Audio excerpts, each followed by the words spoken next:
Jai Hind all of you. Myself Deepti Arora, Assistant Professor MCA. Today I am going to have a lecture on channel allocation problem in ALOHA. What is ALOHA? How we provide a channel from multiple SS of users we will discuss in this topic. It is a part of computer networks MCA third sem. Okay. First one is multiple SS. Multiple SS, from the name it says कि number of users are there and we have to allocate a channel to multiple users. How this channel will be provided to multiple users we will discuss in this topic.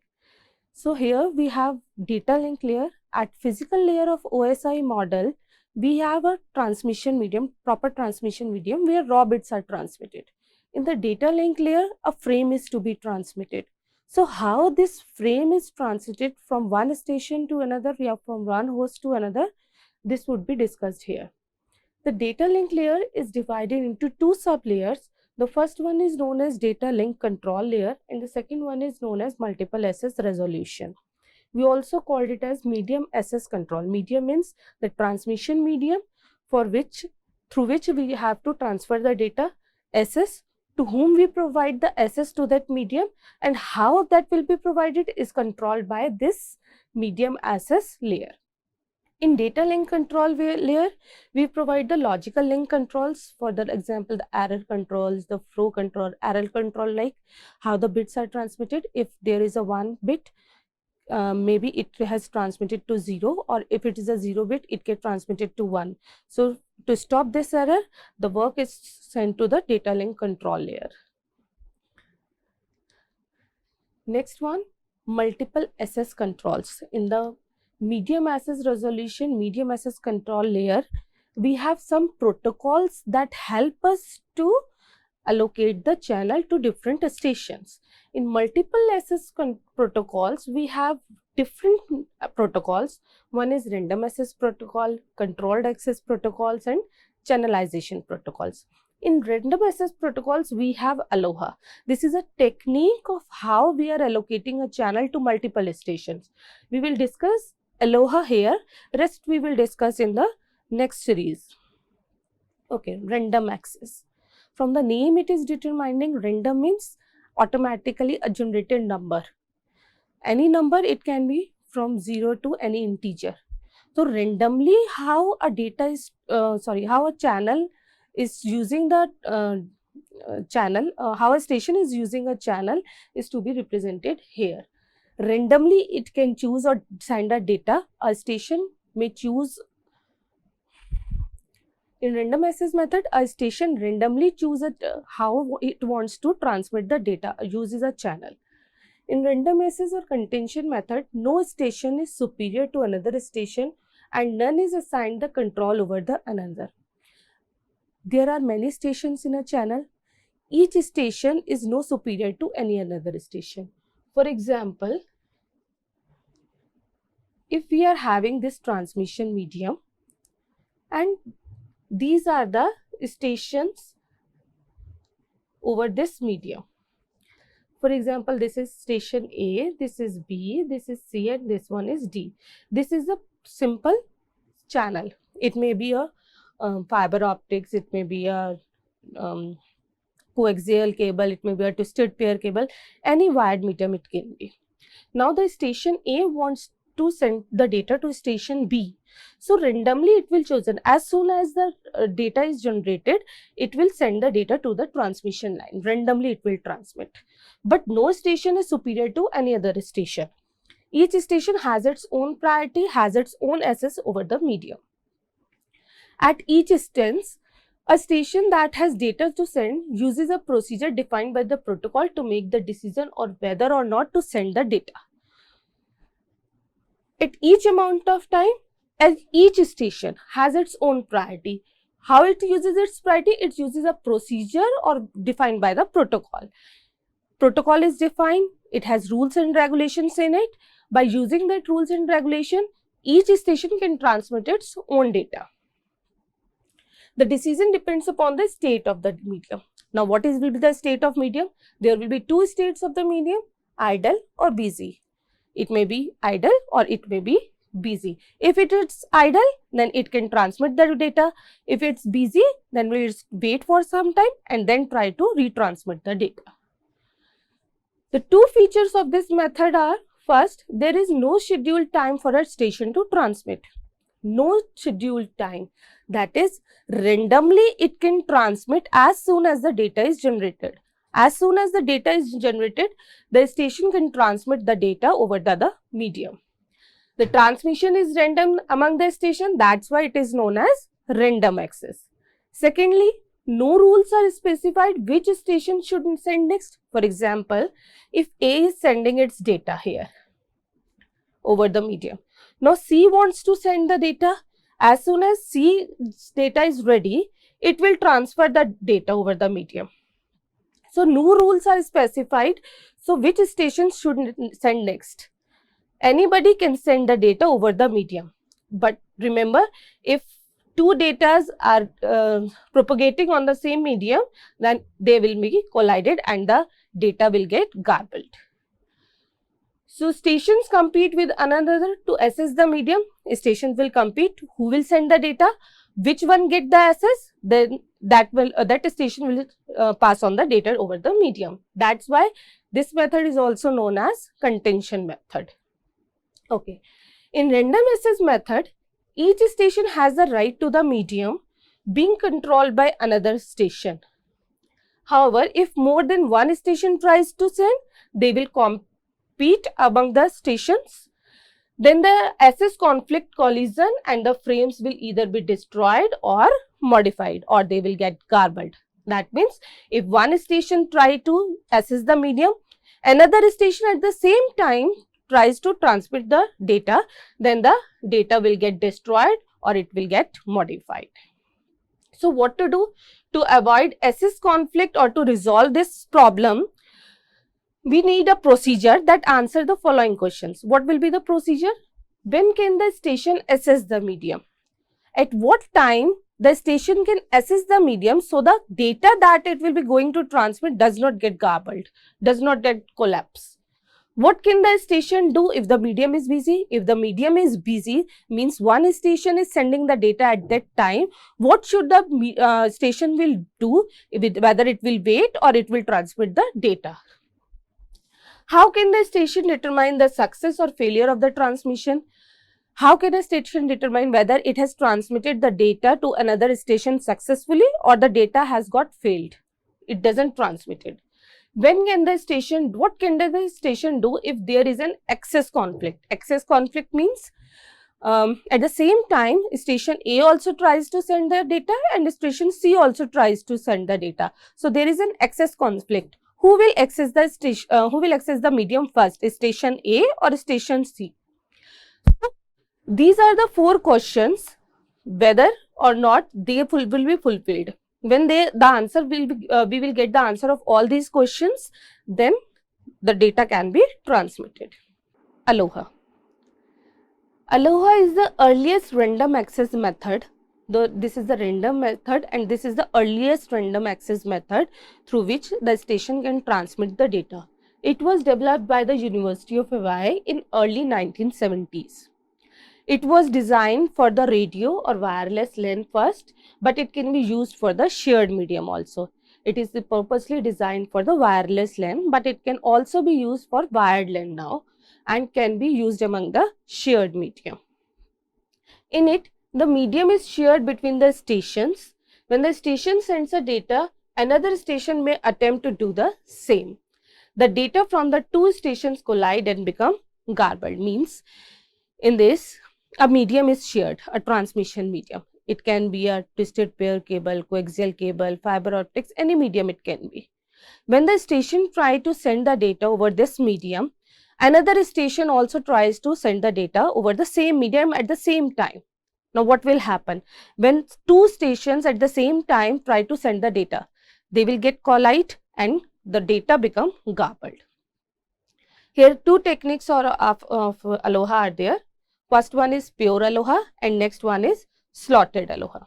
In pure ALOHA, the original ALOHA protocol is known as pure ALOHA. The idea is that each station sends a frame whenever it has frame to send. Whenever data is ready, at data link layer, frame is generated. Whenever a frame is ready, it is ready to send. Whenever a station is ready to send a frame, since there is only one channel to share, there is a possibility of collision between the frames from different stations. As soon as the data is ready, as soon as the frame is generated, it transmits the frame over the transmission medium. And as soon as the other station also try to send the data, the collision may occur. How it could be done? See, there are stations, 4 stations are there, station 1, 2, 3 and 4. The time is same. See here, time. For example, let us say this one is T1. This is the same time. From this diagram, you can understand these are the 4 stations A, B, C and D. At the same time, T1, they are using this transmission medium. Now, what can happen? The situation is here. Station 1 tries to send the frame 1.1, 1.2, 1.3, same time. Same time, station 2 tries to send frame 2.1 and 2.2, frame station 3, frame 3.1 and 3.2, and station 4, frame 4.1. Now, when these frames are propagating over the channel, at the time when the last bit of frame 1.2 propagating over the channel, it gets collided with the frame 2.1 first bits. The last bit here and the first bit of frame 2.1 here. They all get collided. Similarly, last bit of frame 3.1 and starting bits of frame 4.1 all get collided here. So, all 4 frames got garbled. Similarly, here another collision occur, frame 1.3 and 1.2's last bits and frame 3.2 first bits are collided here. So, this is the problem of pure ALOHA. They can transmit the data as soon as the data is generated, but at the same time, it is obvious that we need to resend the frames. When the frames get collided, we need to send the frames and they have been destroyed, whatever the frames have been destroyed in the transmission.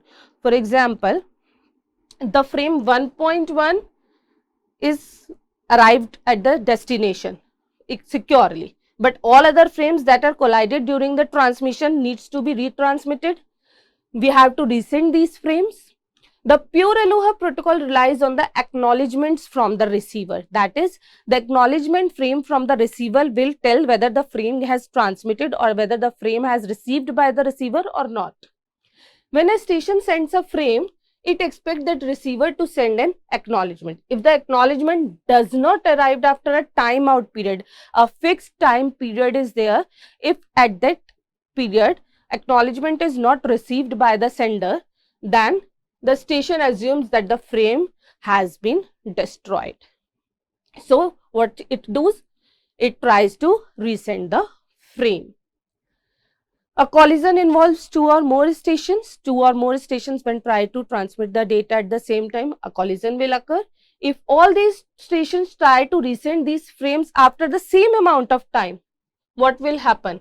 The frames will collide again.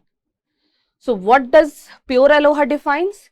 Pure ALOHA says that when the timeout period passes, that is the acknowledgement timeout period passes, each station waits a random amount of time. Each station has to wait some amount of time, that is random amount of time, for retransmitting its frame.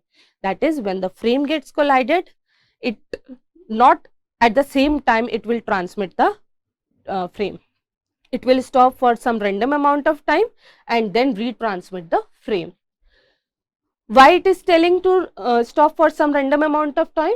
To avoid more collisions. How to avoid the collision, or how it will select for how much random amount of time it will stay, so that collision will not occur. For this, it will use the binary exponential backoff algorithm. What this algorithm says, binary exponential backoff algorithm, backoff means the waiting time, and it will calculate the random amount of time a station has to wait for retransmitting its frame. How it is done? See, in this method, for each retransmission, a multiplier in the range 0 to 2 की power k minus 1 is randomly chosen. A range of 0 to 2 की power k minus 1. Where what is k here? K is number of attempts.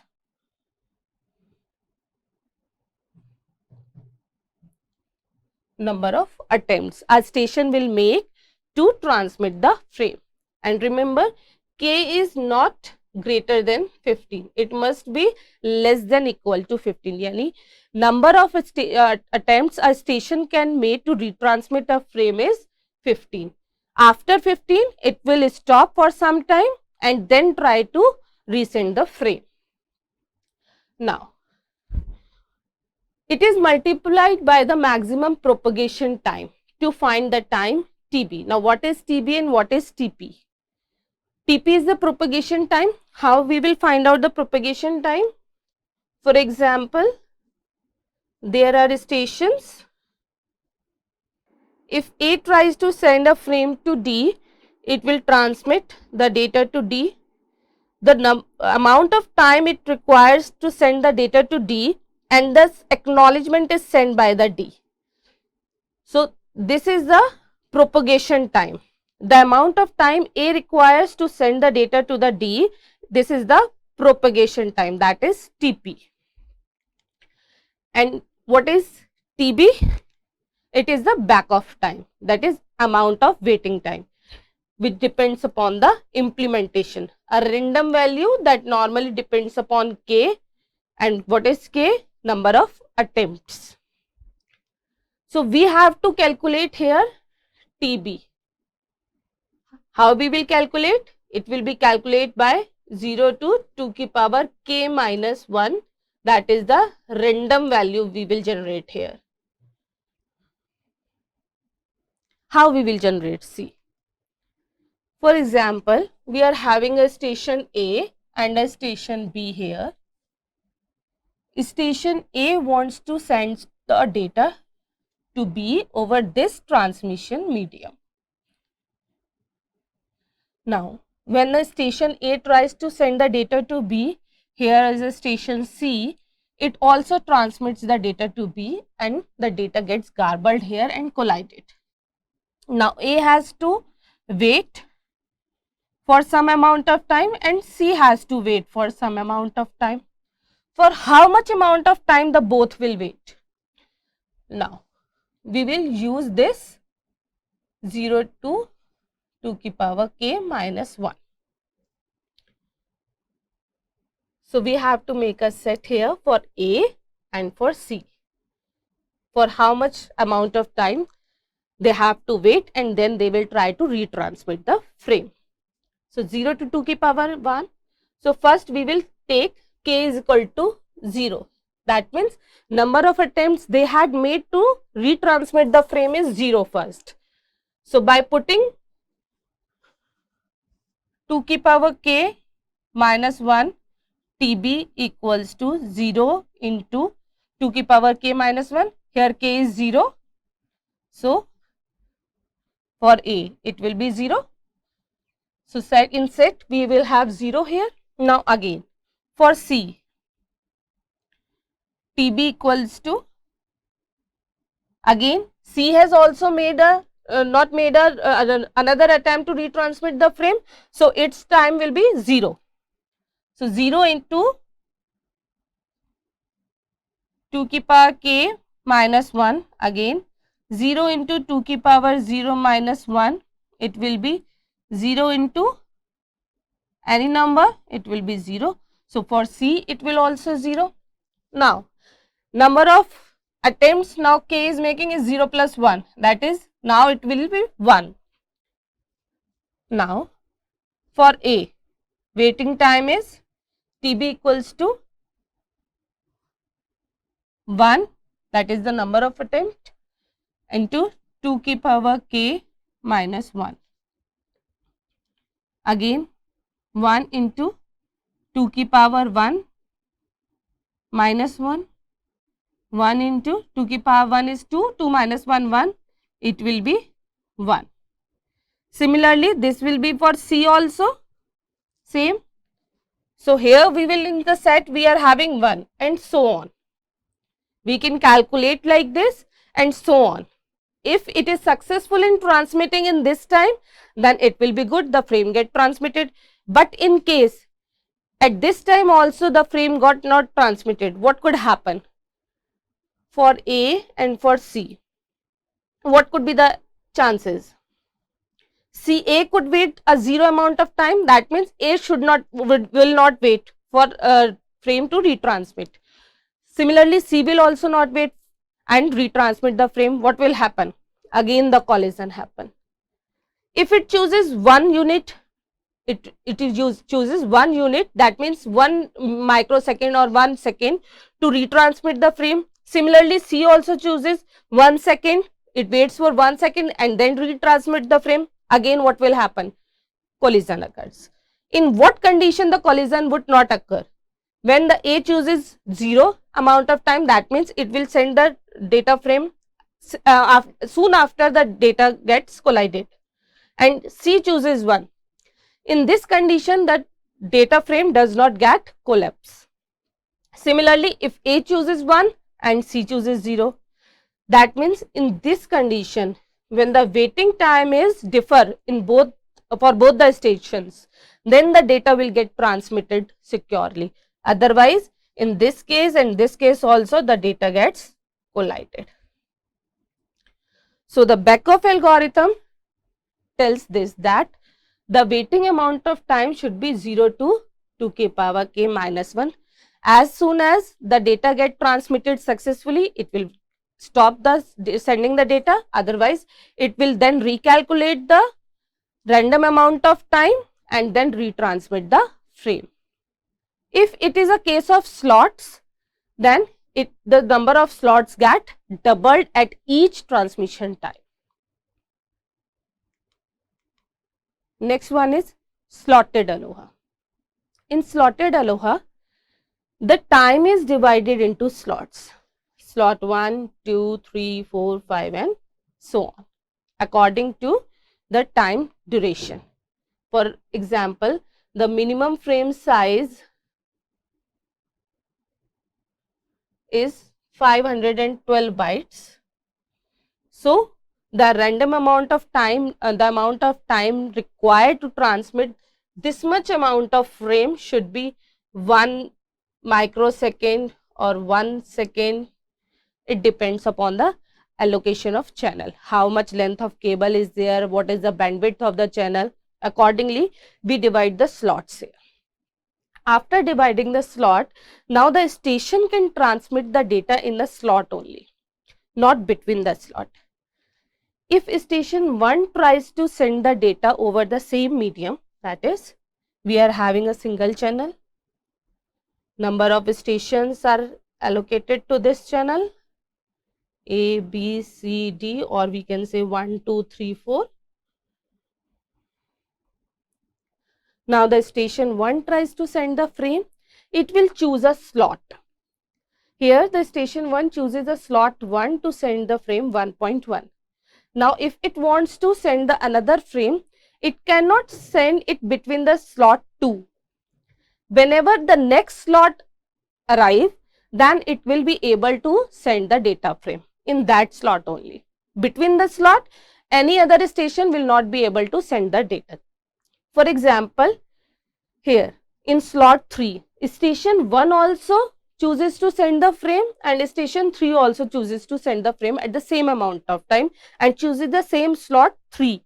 So, here is a chance where the collision may occur. If both stations at the same time chooses the same slot, at this time the collision may occur. Here also in slot 6, the station 3 and station 4 chooses the same slot to transmit the data frame. So, the collision may occur. To avoid this kind of collision, we will have another technique, that is CSMA,